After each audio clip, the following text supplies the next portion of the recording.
The stars themselves seemed to bleed in the corex sector. What had once been a thriving region of space, home to dozens of worlds and billions of lives, now existed as nothing more than twisted metal and cooling rock drifting through the void. The war had been here, and like everywhere else the war touched, it left only death behind. Commander Thys floated in the bridge of his flagship, the light's edge, watching the tactical display with eyes that had seen too much destruction. His people, the Zaphirians, had evolved beyond the need for solid ground beneath their feet. They were beings of pure energy wrapped in crystalline forms that could shift and change at will. Right now, Thys appeared as a tall figure made of living starlight, his form crackling with barely contained power. The display showed what remained of the Korthak fleet after their latest engagement. 12 of their massive bioships hung in space like dead whales. Their gravity wells finally collapsed. But the victory had cost the Zaphirians dearly too. Half of his own fleet was gone, converted to raw energy by Korthak gravity weapons that could crush matter down to the atomic level. Another pointless battle, Thys thought, though he would never say such words aloud. In 10,000 years of war, no Zaphirian had ever spoken of surrender or peace. Such concepts had been forgotten long ago, buried under mountains of the dead and oceans of spilled blood. The war had begun so long ago that no one remembered why it started.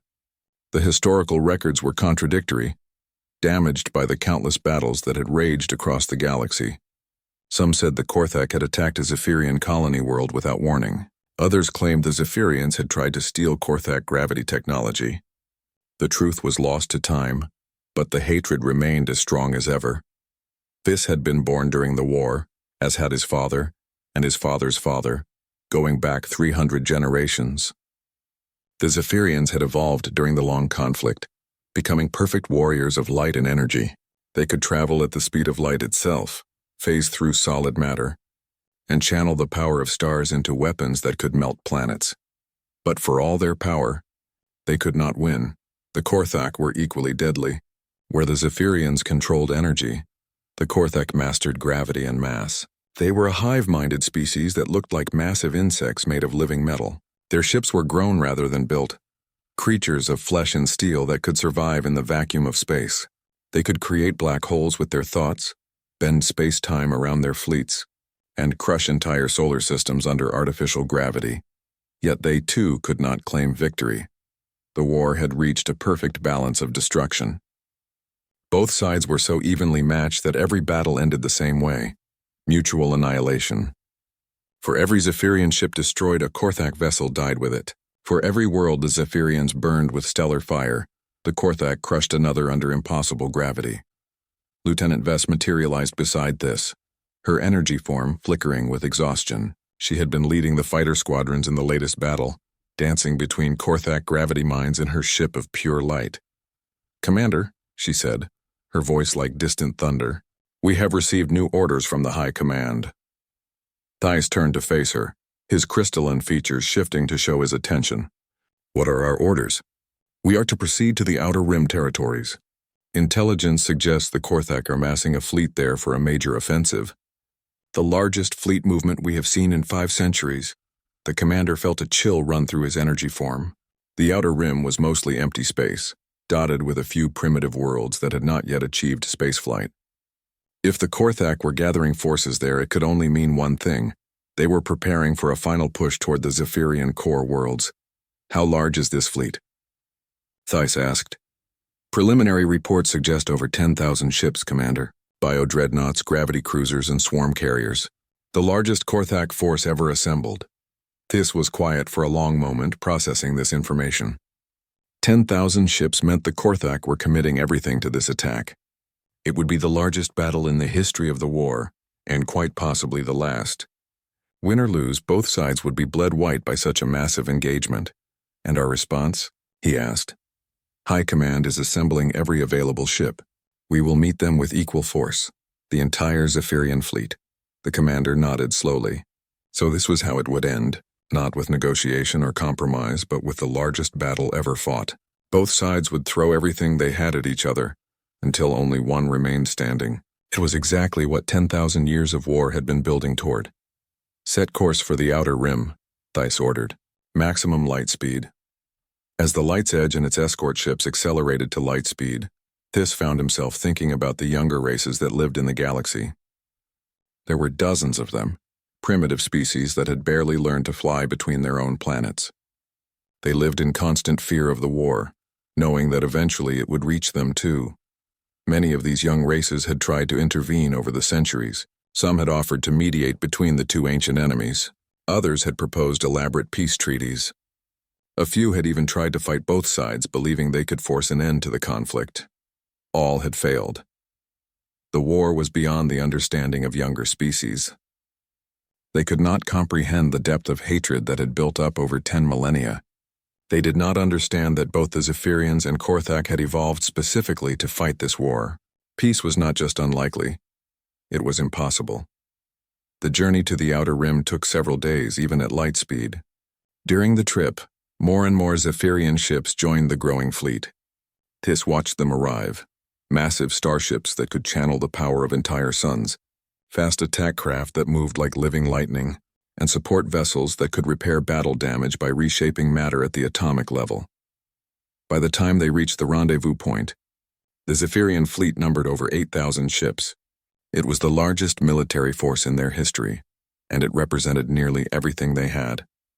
If this battle was lost, the Zaphirian civilization would cease to exist. The Korthak fleet was already waiting for them. Thys stared at the tactical display in shock. The enemy had not been exaggerating their numbers. Spread across a volume of space larger than most solar systems, the Korthak biofleet hung like a cancer in the void. Their ships were living things, massive creatures of chitin and metal that pulsed with their own heartbeats.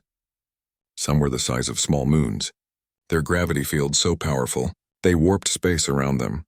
"By the eternal light," whispered Lieutenant Vess, "I have never seen so many of them."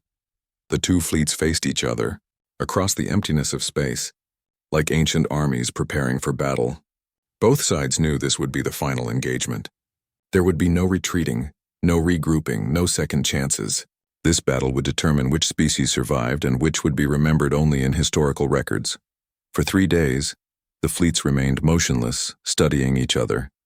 Battle computers on both sides ran countless simulations, looking for any advantage that might tip the scales. Commanders made final preparations and said goodbye to friends they would never see again. On the 3rd day, something unexpected happened.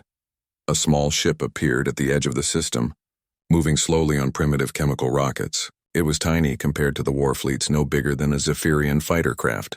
The ship's design was completely unknown. It was clearly artificial, but it did not match the technology of either side.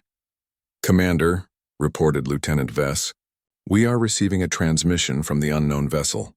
"From whom?" Thys asked, puzzled. There were no other advanced species in this region of space.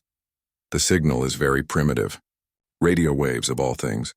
The message is being broadcast in multiple mathematical languages, as if they are trying to establish communication with unknown aliens. Thys felt a strange sensation he had not experienced in centuries. Curiosity. "What does the message say?" Vess paused as she translated the alien transmission. "They are identifying themselves as representatives of something called humanity from a planet called Earth. They say they are explorers seeking peaceful contact with other intelligent life." The commander stared at the tactical display, trying to process this information. A new species, arriving at the exact moment when the two greatest civilizations in the galaxy were about to destroy each other. It seemed impossible. Yet there the ship was, broadcasting its innocent message into space. They have no idea what they have stumbled into, Thys realized. This new species, these humans, had arrived at the site of what would be the largest battle in galactic history. Their small ship would be vaporized in the first seconds of combat, destroyed by weapons they could not even imagine. For the first time in his long life, Commander Thys felt something other than hatred for the war. Looking at that tiny ship with its crew of unknown aliens who had come seeking friendship among the stars, he felt something that might have been regret. But such feelings were a luxury he could not afford. The war would begin soon, and when it did, that little ship and its crew would die along with everything else in the system. It was unfortunate, but inevitable. The humans had arrived too late to change anything. The war was too big, too old, and too deeply rooted in the nature of both species to be stopped by anyone or anything. or so Commander Thys believed. As the unknown human ship continued its approach, broadcasting messages of peace and hope into the void, neither the Zaphirians nor the Korthak realized that everything was about to change. The game that had been played for 10,000 years was about to be interrupted by players who did not even know the rules. The final battle was about to begin, but it would not end the way anyone expected. Captain Elena Vasquez had dreamed of this moment her entire life. As commander of the UES Endeavour, humanity's first interstellar exploration vessel, she was about to make contact with alien life. The ship's sensors had detected massive energy signatures ahead, suggesting the presence of advanced civilizations. "Captain," called out Lieutenant Commander James Park from the sensor station, "I'm reading something incredible. 2 massive fleets, each containing thousands of ships. The energy readings are off the charts." Elena moved to stand behind Park's station, studying the displays with growing amazement. The technology represented by those fleets was far beyond anything humanity could imagine. Ships the size of cities, energy signatures that rivaled small stars, and gravitational distortions that bent space itself. "Are they fighting?" she asked. "It's hard to tell, Captain. They're positioned facing each other across several light minutes of space, but there's no weapons fire yet." "It looks like a standoff." Helena felt her heart racing. First contact with alien life, and they had stumbled into what appeared to be a military confrontation between 2 advanced species. This was far beyond anything the mission planners had prepared them for. "Send the standard first contact message," she ordered. "Multiple languages, mathematical progression, peaceful intentions. Maybe we can establish communication." The Endeavour was humanity's pride and joy, but compared to the alien fleets ahead, it was pathetically primitive. The ship used fusion rockets for propulsion, carried nuclear weapons for protection, and relied on radio communications. Against civilizations that could manipulate energy and gravity on a cosmic scale, it was like bringing a stone axe to a gunfight. But Elena Vasquez had not become humanity's first interstellar captain by backing down from challenges. Message sent. "Captain," reported Communications Officer Sarah Chen. "We're broadcasting on all frequencies." "Any response?" "Nothing yet. Wait." Chen paused, adjusting her equipment. "Captain, both fleets are moving. They're accelerating toward each other." The main view screen showed the 2 alien armadas beginning their approach. Even at their vast distance, the power they represented was obvious. Ships that glowed like miniature stars faced off against vessels that seemed to bend light around them. Whatever was about to happen would make every human conflict look like a playground scuffle. "Captain," Park called out urgently, "they're opening fire." The battle that erupted before them defied every law of physics Elena thought she knew. Beams of pure starlight lanced across space, hot enough to vaporize planets. Gravity wells opened and closed like massive fists, crushing ships into points of impossible density. The space between the 2 fleets became a storm of exotic energy and warped spacetime. "My God," whispered Chen. "How are we even still alive?" It was a good question. By all rights, the Endeavour should have been destroyed in the first seconds of the battle. The energies being thrown around were powerful enough to sterilize solar systems. Yet somehow their little ship continued to exist in the midst of the cosmic storm. "They're not shooting at us," Elena realized. "We're too small for them to notice." That gave her an idea. A crazy, desperate idea that would either make history or get them all killed.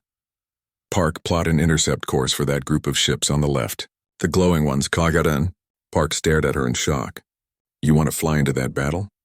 "They're not paying attention to us. We might be able to get close enough to establish communication, or get close enough to be vaporized," muttered the helmsman. Elena ignored the comment. "Chen, prepare a communication package. Everything we have about humanity, our peaceful intentions, and our desire to help." "Help with what?" Chen asked. "I don't know yet, but maybe there's something we can do." The Endeavour accelerated toward the battle, its fusion engines straining to reach a fraction of the speed the alien ships moved with casual ease. As they drew closer, the scale of the conflict became even more apparent. Individual alien vessels were larger than Earth's largest cities, and their weapons could have destroyed continents with a single shot. Then something unexpected happened. A group of crystalline ships that glowed like captured starlight suddenly changed course, breaking away from the main battle. Behind them came a pursuit force of dark vessels that seemed to absorb light rather than emit it. The chase was heading directly toward the Endeavour. "Captain," Park said, his voice tight with fear. "They're coming right at us." Elena watched the alien ships approach, her mind racing. The pursuing vessels were firing some kind of gravity weapon that warped space around the fleeing ships. She could see the crystalline vessels struggling to escape, but the dark ships were gaining ground. "Analysis," she ordered. "The bright ships appear to use some form of energy-based technology," Park reported. "The dark ones are manipulating gravity and mass. The energy ships are faster, but the gravity weapons are slowing them down." Elena made a decision that would change the course of galactic history. "Arm nuclear missiles," she ordered. "Target the pursuing ships." The bridge crew stared at her in shock. "Captain," Chen said carefully, "those are nuclear weapons against ships that treat Starlight as a toy." "Yes, but look at their defensive systems. The energy ships are using some kind of phasing technology to avoid the gravity weapons. The dark ships are using gravitational shields to deflect energy attacks. Neither of them is designed to handle good old-fashioned kinetic impact." It was a desperate gamble based on a split-second analysis, but Elena had to try something. The fleeing ships were clearly running from a superior force, and perhaps humanity could even the odds. "Fire missiles," she ordered. 6 nuclear-tipped missiles streaked toward the pursuing alien vessels. The weapons were primitive by cosmic standards, but they were also completely unexpected. The dark ship's gravitational defenses were designed to crush attacking vessels or deflect energy weapons. They were not prepared for simple kinetic projectiles traveling at relativistic speeds. The first missile impacted one of the pursuit ships dead center. The nuclear explosion was tiny compared to the energies being thrown around in the main battle, but it struck at exactly the wrong moment. The alien ship's gravity field fluctuated, losing its grip on the fleeing energy vessel it had been slowing. The second and third missiles hit home as well, causing enough disruption to break the pursuit entirely. The crystalline ships escaped, racing away at light speed, while the dark vessels fell back to regroup. For a moment, there was silence on the Endeavour's bridge. "Did we just," Park began, "fire on an alien fleet with nuclear weapons?" Elena finished. "Yes, I believe we did." Before anyone could respond, the communication system erupted with incoming signals. Both groups of alien ships were trying to contact them simultaneously, broadcasting on every frequency they could imagine.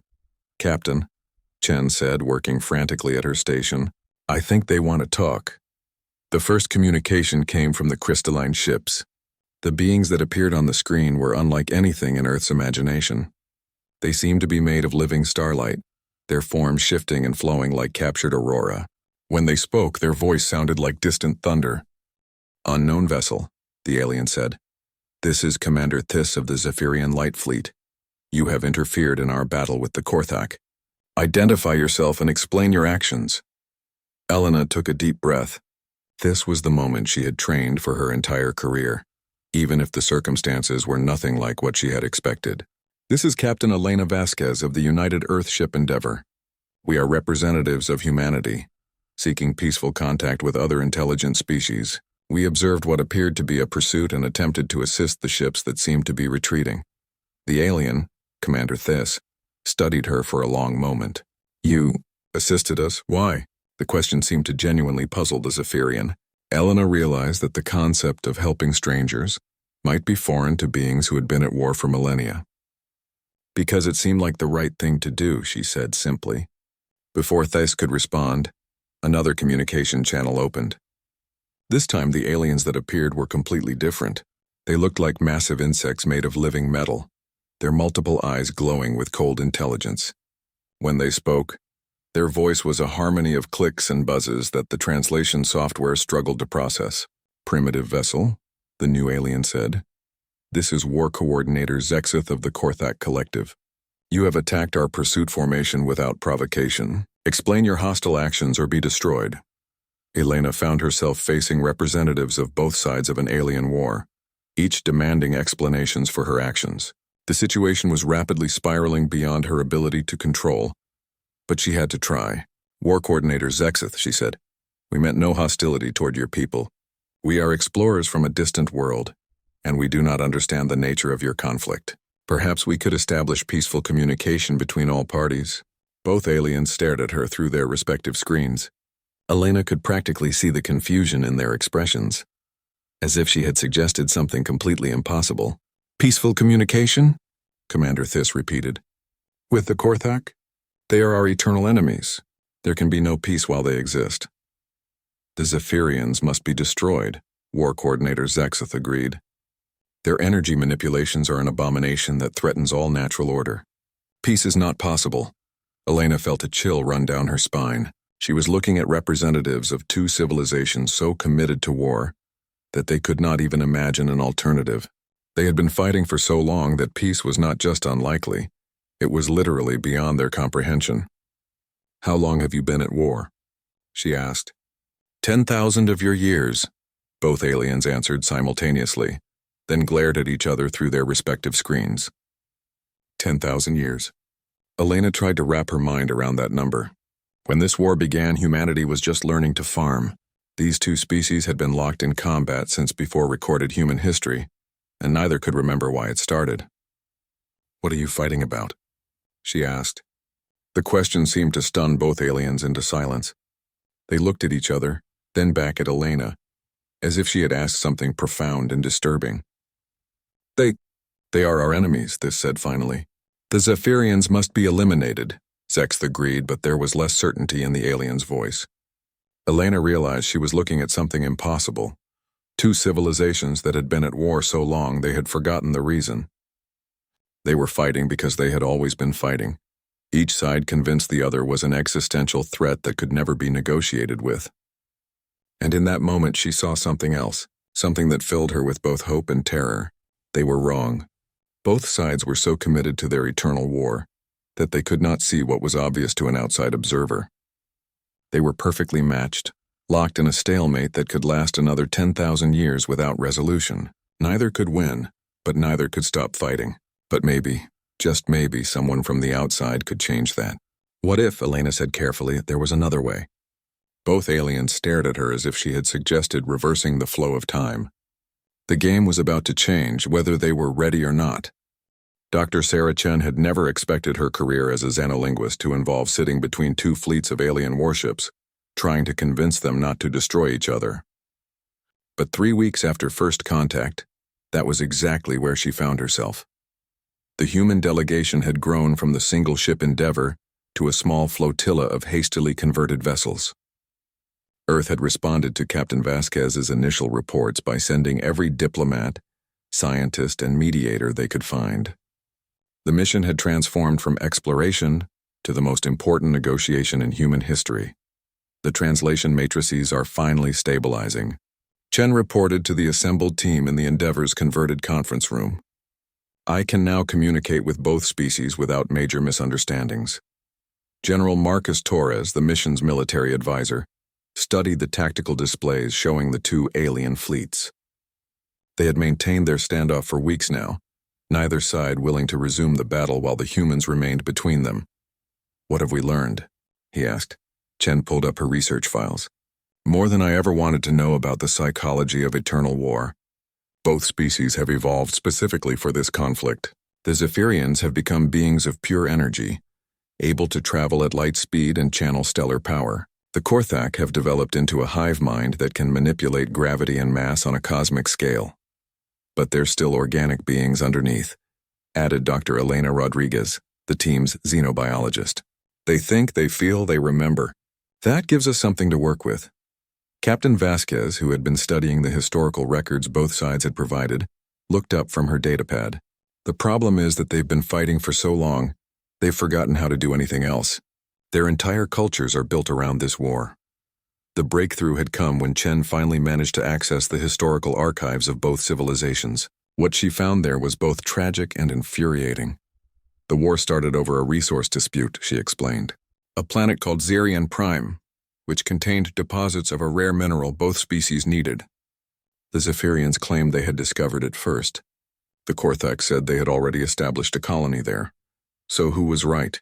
Torres asked. That's the thing, it doesn't matter. Zaphirian Prime was destroyed in the first century of fighting. The resource they were fighting over has been space dust for nearly 10,000 years. The room fell silent as the implications sank in. Two of the most advanced civilizations in the galaxy had been locked in a death struggle over something that no longer existed. There's more, Chen continued. I've been analyzing their cultural records, and I think I understand why they can't stop fighting. Both species have developed what I call war trauma on a civilizational scale. They've been in conflict for so long that peace literally seems impossible to them. Dr. Rodriguez nodded. It makes sense from an evolutionary perspective. Both species have spent 500 generations at war. Only the most aggressive, paranoid, and militaristic individuals survive to reproduce. They've been naturally selecting for warriors. Captain Vasquez stood up and walked to the viewport, looking out at the alien fleets. So we're dealing with two species that are biologically incapable of peace? Not incapable, Chen corrected. But they lack the cultural framework to even imagine it. To them, suggesting peace with their enemy is like suggesting they stop breathing. It's not just unthinkable, it's literally beyond their comprehension. General Torres frowned at the tactical display. Then how do we convince them to stand down? We can't fight both fleets with our little task force. We don't fight them, Vasquez said, turning back to the group. We show them something they've never seen before.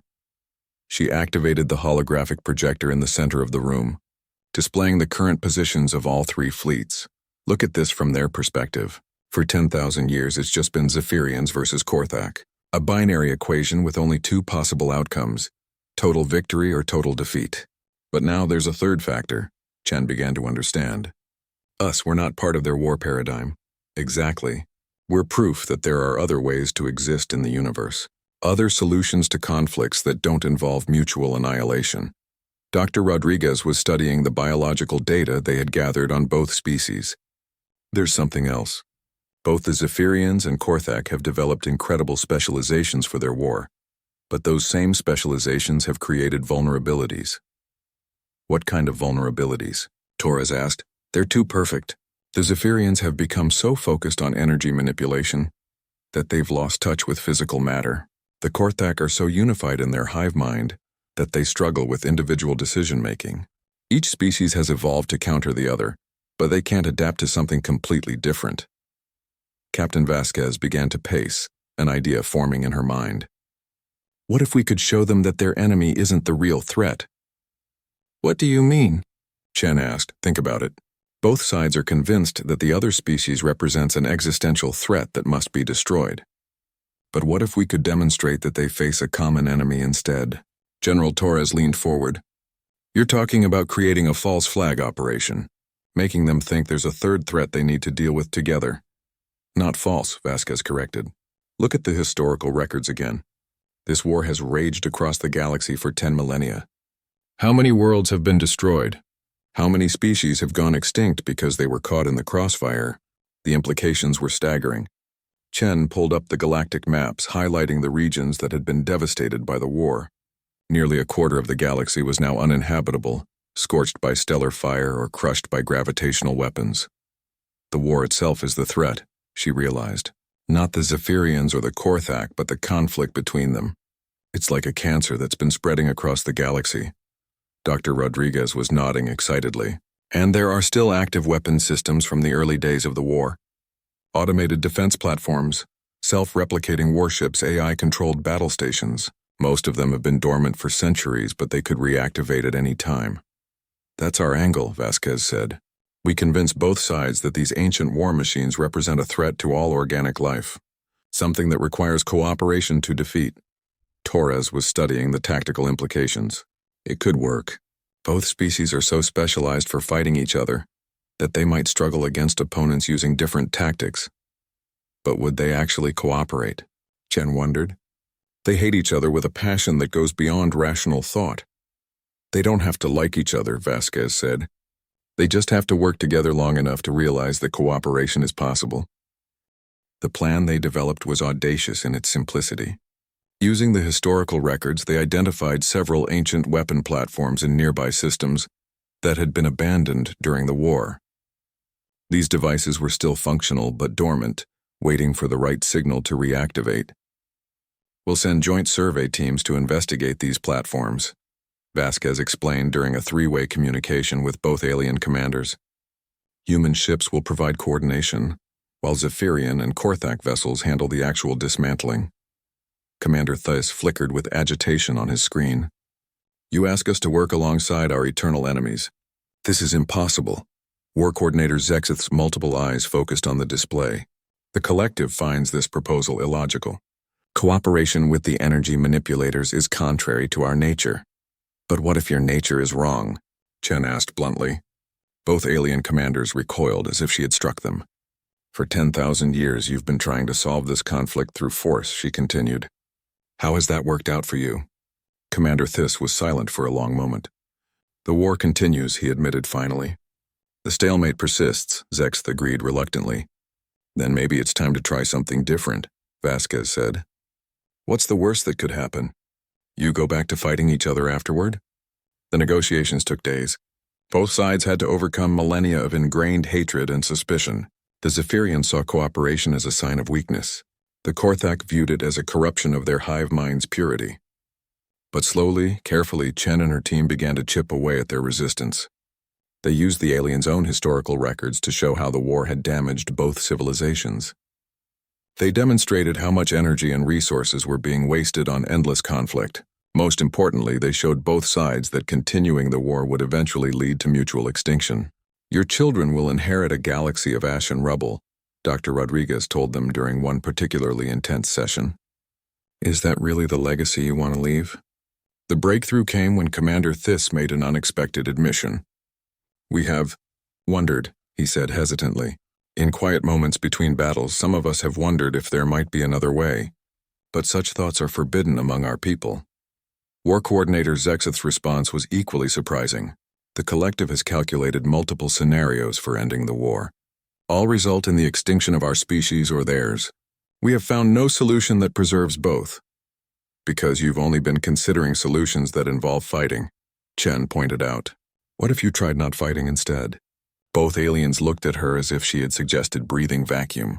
I know it seems impossible, Vasquez said gently. But maybe that's because you've never seen it work before. Give us a chance to show you. The agreement they finally reached was limited and carefully structured. 3 joint missions to investigate ancient weapon platforms. Human ships would coordinate between the 2 fleets, serving as neutral mediators. Any sign of aggression from either side would end the cooperation immediately. But it was a beginning. As the mixed fleet prepared to depart for their first joint mission, Chen found herself watching the tactical display with a mixture of hope and terror. They were about to attempt something that had never been tried in 10,000 years of galactic history. Think it will work? Captain Vasquez asked, joining her at the display. Chen watched as Zaphirian lightships and Korthak biovessels began forming up in the same formation for the first time in recorded history. I don't know, she admitted. But for the first time since this war began, both sides are willing to try something other than killing each other. It was a small step, but it was a step in the right direction. The game was changing, one careful move at a time. The first joint mission should have been simple. 3 fleets traveling together to investigate an ancient weapon platform in the Nexus system. Zaphirian lightships, Korthak biovessels, and human coordination craft. All working toward a common goal. It nearly ended in disaster within the first hour. Captain Vasquez watched from the bridge of the Endeavour as a Zaphirian cruiser suddenly accelerated toward a Korthak formation, its energy weapons charging. For a moment it looked like 10,000 years of hatred was about to explode into violence once again. All ships hold position, she commanded over the communication network. Commander Thys, explain your vessel's actions. The response came crackling with static and barely controlled fury. The Korthak ship moved into an attack formation. We will not be caught defenseless. War Coordinator Zexith's voice joined the channel, equally angry. Our vessel was adjusting course to avoid gravitational interference. The energy manipulators misinterpreted our maneuver. Dr. Chen quickly pulled up the tactical records. Both ships are telling the truth, she reported.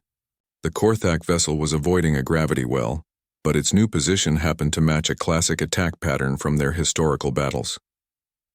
General Torres shook his head. 10,000 years of fighting. They're so used to combat that they see threats everywhere. It took an hour of careful mediation to calm both sides down. Vasquez had to position human ships between the alien fleets and establish new communication protocols to prevent future misunderstandings. The incident showed how fragile their cooperation really was, but they continued toward their destination. The Nexus system had been a battleground early in the war, and it showed. Dead planets orbited a dying star. their surfaces scoured clean by ancient weapons. In the asteroid belt, the remains of both fleets drifted like a metallic graveyard. There, Dr. Rodriguez pointed to the tactical display, the target platform. The ancient weapon system hung in space like a dark spider, its metallic arms reaching out into the void.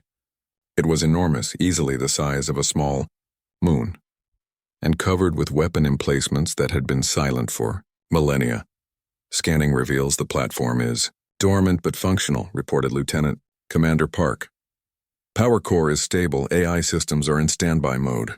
It could reactivate at any time. Commander Thiss materialized on the communication screen, his energy form flickering with interest. We remember these platforms from the historical records. They were designed to attack any ship that entered the system, regardless of species. Automated doomsday weapons, War Coordinator Zexith added, created when both sides still believed the war could be won through superior firepower. Vasquez studied the alien device. What would happen if it activated now? Total sterilization of the system, Thiss replied. The platform contains enough firepower to destroy both of our fleets. Then we'd better make sure that doesn't happen, Vasquez decided. How do we approach this? The planning session that followed was the first time in galactic history that Zaphirians and Korthak had worked together on anything. It was awkward, tense, and filled with misunderstandings. But gradually a strategy emerged. The platform's defenses are designed to counter both energy and gravity attacks, Dr. Chen explained, translating between the two species. But they're not prepared for coordinated assault using both technologies simultaneously. Commander Thiss pulsed brighter. Our light ships could overload the energy collectors while the Korthak vessels crush the structural supports with gravity manipulation. Possible, Zexith agreed reluctantly. But coordination would require precise timing. The collective is not accustomed to synchronizing with external minds. That's where we come in, Vasquez said. Human ships will serve as communication relays coordinating the attack sequence. The approach to the platform was nerve-wracking. Everyone knew that a single mistake could trigger the ancient weapon system and doom them all. Human ships flew between the alien formations, their crews calling out timing marks and position updates. Zaphirian Squadron Alpha, reduce power to 60%. Korthak Formation Beta, adjust gravity field to match their energy output. The coordination was incredibly complex. The Zaphirians thought in terms of energy flow and wavelength harmonics. The Korthak operated through hive mind consensus and gravitational mathematics. The humans had to translate between both systems while keeping the attack synchronized. But it worked. Beams of controlled starlight played across the weapon platform's energy collectors, while gravity fields compressed its structural supports at precisely calculated stress points. The ancient device began to come apart, its component systems shutting down in a carefully orchestrated sequence. Platform is powering down, Park reported. All weapon systems offline. A cheer went up from the human ships, but the alien reactions were more subdued. For both the Zaphirians and Korthak, this was the first time in their history they had worked with their enemies instead of against them. Mission accomplished, Vasquez announced. All fleets returned to formation. But as they prepared to leave the system, something unexpected happened. Captain, Park called out urgently. I'm reading multiple contacts dropping out of hyperspace. Unknown configuration. The main screen filled with new arrivals, a fleet of sleek, silvery ships that looked like nothing in any database. They moved with predatory grace, positioning themselves between the mixed fleet and the system's exit point. Those aren't Zaphirian or Korthak designs, Torres observed. Commander Thiss appeared on the communication screen, his energy form flickering with confusion. We do not recognize these vessels. They are not in our historical records. War Coordinator Zexith was equally puzzled. The collective has no knowledge of this ship configuration. They are unknown to us. Dr. Chen was frantically running analysis on the new arrivals. Energy signatures are completely different from either species.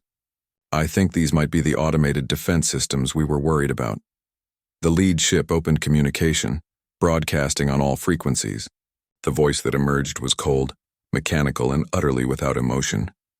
Organic life forms detected in restricted system. Weapons discharge confirmed. Initiating containment protocol. Containment protocol? Vasquez repeated. The AI continued its broadcast. This system has been designated a quarantine zone following biological warfare incidents. All organic vessels will be destroyed to prevent contamination spread. The implications hit everyone at once. This wasn't just another ancient weapon platform. It was a quarantine system, designed to prevent the war from spreading beyond the Nexus system. And it considered all three fleets to be contaminated. "All ships, defensive positions," Vasquez ordered, but the automated fleet was already attacking. The battle that followed was unlike anything any of them had experienced. The AI ships used weapons and tactics that none of the three species had encountered before. They seemed to anticipate every move, countering Zaphirian energy attacks with adaptive shields and neutralizing Korthak gravity weapons with spatial distortion fields. "They're learning from our attacks," Torres shouted over the sound of alarms. "Every shot we fire teaches them how to defend against the next one." The mixed fleet was being systematically destroyed. The AI ships were too adaptable, too advanced, and too numerous. Within minutes, they had disabled several vessels from each fleet. Then something remarkable happened. Commander Thys and War Coordinator Zexith appeared on the same communication channel for the first time in recorded history. "Zaphirian Commander," Zexith said formally. "The collective requests tactical coordination." "Agreed," Thys replied without hesitation. "Our combined technologies may be sufficient to counter this threat." What followed was the most complex military coordination in galactic history. Zaphirian energy manipulation, Korthak gravity control, and human tactical flexibility all working together in perfect harmony. "Human vessel Endeavour, this is light cruiser Solar Wind," came the transmission. "We are channeling stellar energy through your position. Please adjust course to create optimal firing solution." "Endeavour, this is Bioship Deep Current," followed another voice. "We are compressing local spacetime. Your vessel will serve as gravimetric anchor point." Vasquez found herself at the center of the most unlikely alliance in galactic history. Human ships served as communication nodes and tactical coordinators, while the two ancient enemies worked together with a precision that amazed everyone. The breakthrough came when Dr. Chen realized the AI ship's weakness. "They're designed to counter Zaphirian or Korthak technology separately," she called out. "But they can't adapt to hybrid attacks using both technologies simultaneously." The combined assault that followed was spectacular. Zaphirian light ships channeled stellar fire through Korthak gravity lenses, creating weapons that neither species could have produced alone. The AI fleet, designed to counter known technologies, found itself facing attacks that didn't exist in its programming. One by one, the automated ships fell silent. In the aftermath, as the three fleets regrouped and counted their losses, something had fundamentally changed. The Zaphirians and Korthak had fought side by side, saved each other's lives, and discovered that cooperation could achieve what neither could accomplish alone. "Commander Thys," War Coordinator Zexith said formally, "the collective acknowledges the effectiveness of your energy manipulation techniques."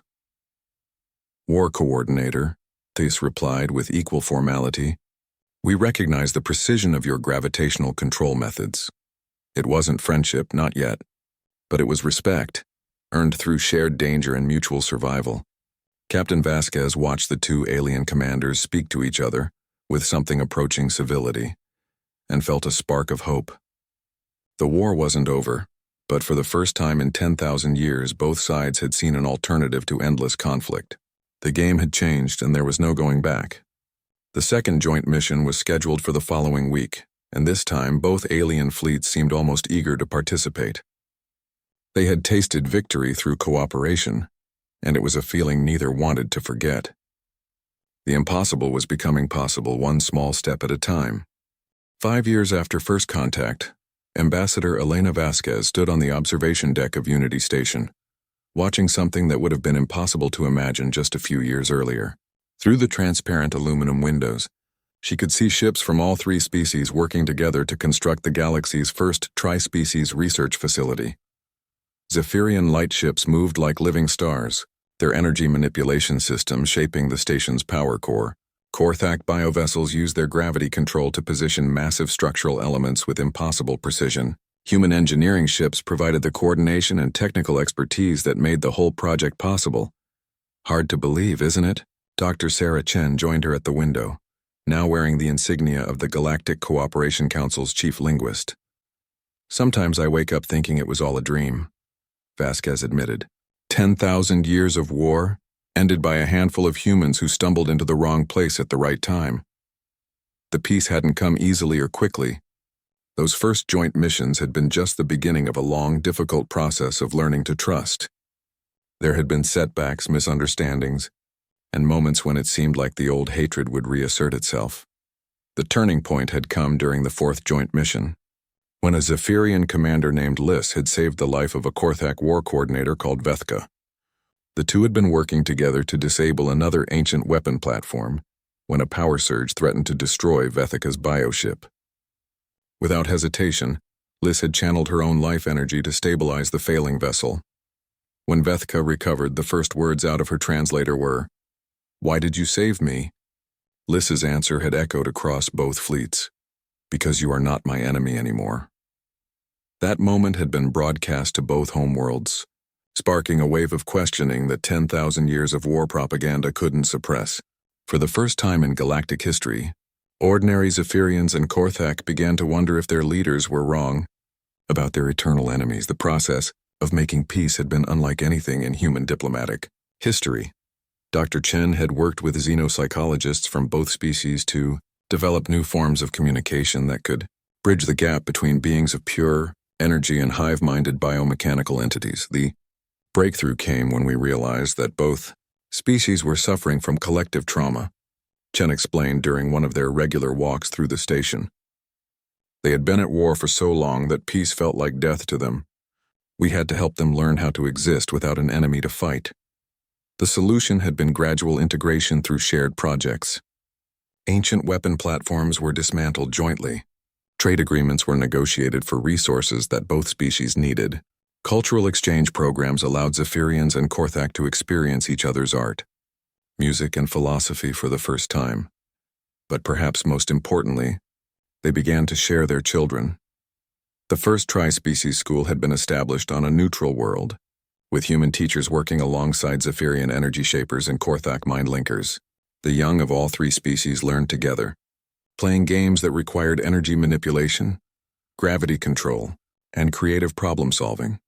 "Look at them," General Torres said, joining the two women at the observation window.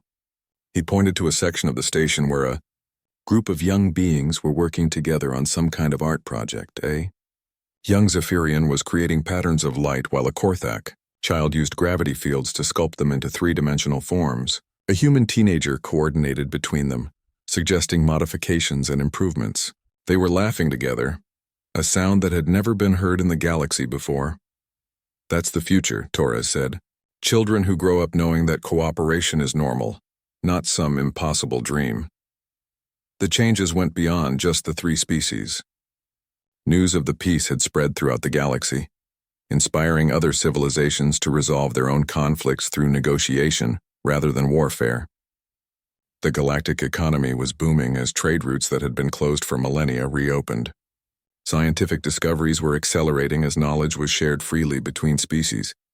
But it was the small, personal moments that meant the most to Vasquez. She thought about Commander Thys and War Coordinator Zexith, who had become unlikely friends after working together for years.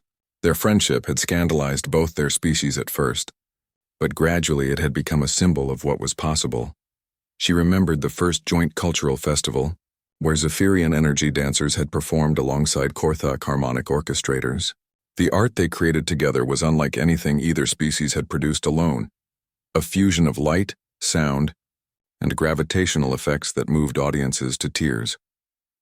She thought about the memorial they had built together in the Nexus system, honoring the billions who had died during the Long War. Representatives of both species had stood together, sharing their grief and promising that such loss would never happen again. "Ambassador," came a voice from behind them. Vasquez turned to see her aide, Lieutenant Park, approaching with a datapad. "What is it, James?" "Message from Earth, ma'am. The President wants to know if you're ready to come home. They're offering you any position you want. Secretary of State, head of the Space Fleet, even a run for president yourself." Vasquez smiled and shook her head. "Tell them thank you, but I'm not finished here yet. Ma'am." She gestured toward the window where the construction crews were installing the final components of the research station. "This is just the beginning, James. We've proven that peace is possible, but now we have to help it grow. There are still dozens of conflicts across the galaxy that could benefit from what we've learned here." Dr. Chen nodded in agreement. The Andromedans and the Spiral Federation have been fighting for 3 centuries. The crystal worlds are on the verge of war with the metal moons. They all think their conflicts are unsolvable, just like the Zaphirians and Korthak did. Exactly, Vasquez said. And every war we prevent, every peace we help negotiate makes the galaxy a little safer for everyone. General Torres was studying the construction progress. Speaking of which, how are the preparations for the Galactic Peace Conference coming along? Better than expected, Chen replied. We have confirmed delegations from 47 species, including some that have been enemies for thousands of years. The Zaphirians and Korthak have agreed to serve as mediators, sharing their experience of moving from war to peace. It was a remarkable development. The 2 species that had once been locked in eternal conflict were now helping others resolve their differences. Their transformation from warriors to peacemakers had inspired hope throughout the galaxy. And the new technologies? Torres asked. Vasquez smiled. Beyond our wildest dreams? When you combine Zaphirian energy manipulation with Korthak gravity control and human innovation, the possibilities are endless. The technological advances had been staggering. Medical techniques that could heal injuries by manipulating the energy patterns of living tissue. Transportation systems that used controlled gravity fields to move ships faster than light speed. Terraforming methods that could restore dead worlds by harnessing stellar energy. But perhaps most impressive were the defensive technologies. The 3 species had worked together to develop shield systems that could protect entire star systems from attack. War was becoming not just unthinkable, but practically impossible. A soft chime indicated an incoming communication. The main screen activated to show Commander Theiss and War Coordinator Zexith, both speaking from their respective flagships. Ambassador Vasquez, Theiss said, his energy far more stable and peaceful than it had been in years. We wanted to inform you that the joint exploration mission to the Andromeda galaxy has been approved by both our governments. Excellent news, Vasquez replied.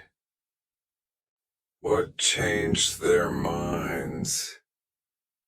Zexith answered, her mechanical voice carrying an undertone of what might have been excitement. The discovery of the ancient communication array has convinced both species that there may be other civilizations beyond our galaxy that could benefit from our experience.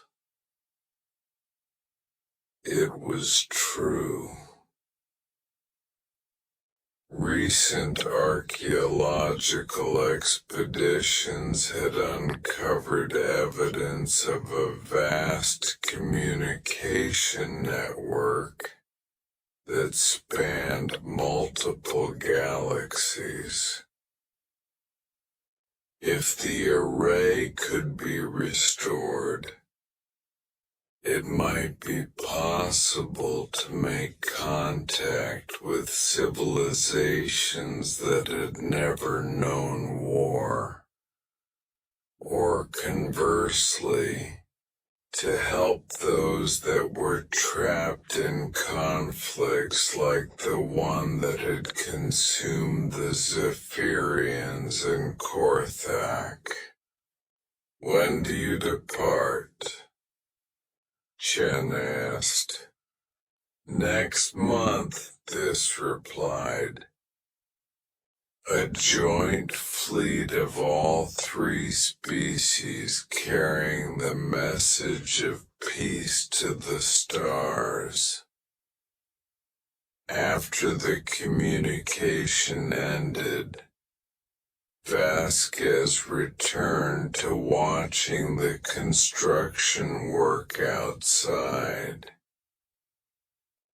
The research station was nearly complete, its flowing lines combining the aesthetic preferences of all three species into something entirely new and beautiful.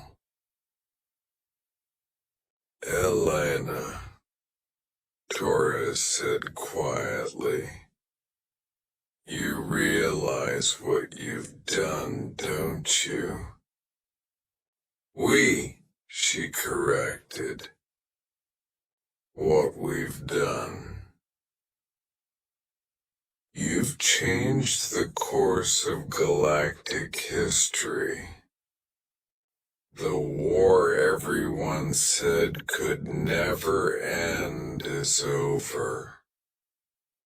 Entire civilizations are learning to live in peace. Humanity has gone from a single planet species to mediators for the galaxy. Vasquez nodded, but her expression remained humble. We just asked the right question at the right time. Why don't you try talking instead of fighting? It wasn't genius, it was common sense. Common sense that no one else had thought of in 10,000 years, Chen pointed out. Through the window, they watched a group of young beings from all three species playing together in one of the station's recreational areas. They were creating something together. A sculpture made of light, gravity, and imagination that defied easy description. That's the real victory, Vasquez said, pointing to the children. Not ending the war, but beginning the peace. Those kids will grow up in a galaxy where cooperation is normal, where differences are celebrated instead of feared, where problems are solved through understanding instead of violence.